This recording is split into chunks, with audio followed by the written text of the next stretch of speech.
Bonjour les amis, nous commençons maintenant notre nouvel épisode de Café avec Spiritisme, agrémenté des commentaires de Gustavo Silveira. Gustavo nous dit « Nous sommes presque arrivés à la fin de notre voyage à travers les lois morales. Sur les 10 lois, nous en avons déjà parcouru 8 et nous abordons aujourd'hui la 9e loi proposée par Allan Kardec dans le livre des esprits qui est la loi de liberté. Par tout ce que nous entendons par morale, c'est peut-être la loi la plus importante de toutes à cet égard. Comme nous le disions dans le premier épisode de cette série, il n'y a pas de morale sans liberté. Car c'est précisément lorsque rien ne nous oblige à suivre telle ou telle voie que nous sommes finalement au cœur de la morale. Par conséquent, la morale n'existe que parce que Dieu a établi la loi de la liberté. Et c'est une loi extraordinaire. Elle est extraordinaire car Dieu, dans son infinie bonté, en créant la loi de liberté, a établi une limite, si l'on peut dire, à sa propre action. Parce que nous sommes libres, Dieu ne va pas évoluer pour nous. Dieu ne va pas nous forcer à aimer. Dieu ne va pas nous forcer à pardonner. Dieu va nous laisser choisir. Dans ce choix, nous pouvons suivre des chemins qui ne sont pas si bons.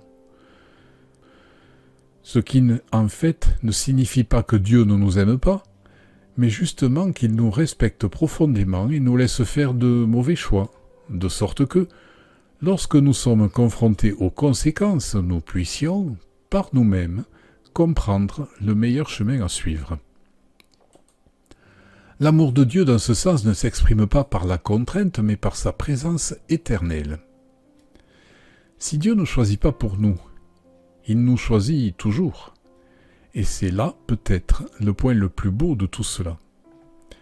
Dieu nous a donné la liberté, mais il ne nous prive jamais de ses soins, de son attention. Nous nous tromperons 1000 fois. Dieu nous aidera 1001 fois, car même si nous prenons les mauvaises options, cela ne perturbe pas son amour pour nous. Tout problème doit trouver en lui la solution.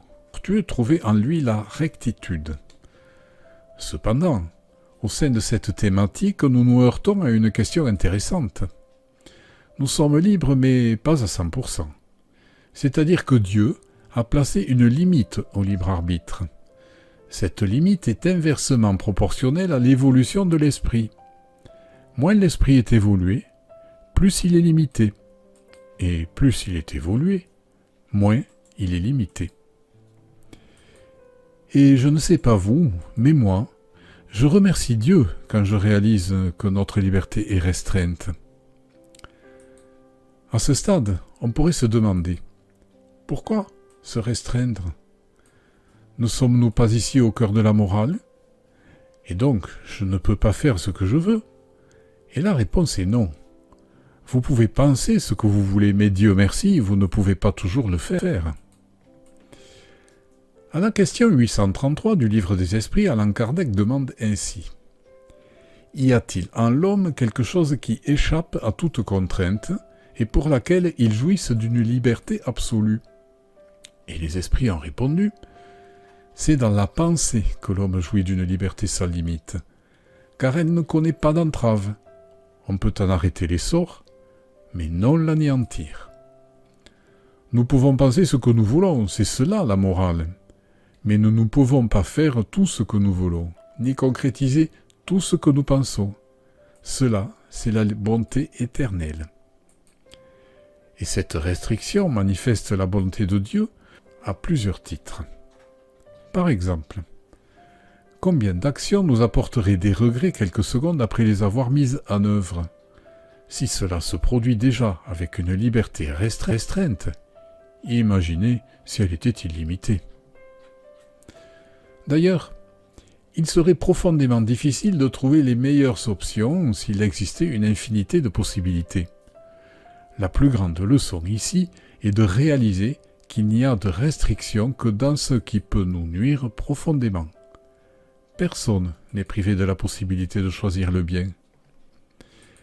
Mais la raison principale est peut-être que Si notre liberté d'action était illimitée, comme l'est notre liberté de penser, alors Dieu nous aurait donné le droit, si nous le voulions, d'anéantir la création. Et c'est profondément contradictoire, car cela nous donnerait un droit sur la liberté de l'autre d'exister. Nous sommes tous libres, mais libres de façon égale. Et c'est précisément pour cela que notre liberté a des limites. La limite de la liberté de l'autre. Ce qui ne minimise pas la loi, bien sûr. En fait, elle la magnifie, car elle la rend éternelle, immuable et cosmique. La grande question sera donc, qu'avons-nous fait de notre liberté de penser et de notre liberté restreinte d'agir ? Dans l'ensemble restreint des actions, il existe l'ensemble sublime des actions d'amour, de bonté et de paix. Il faut donc comprendre la nécessité que nous avons de les trouver pour que la recherche soit intentionnelle, mais spontanée. Je vous embrasse et vous donne rendez-vous pour le prochain épisode de Café avec Spiritisme.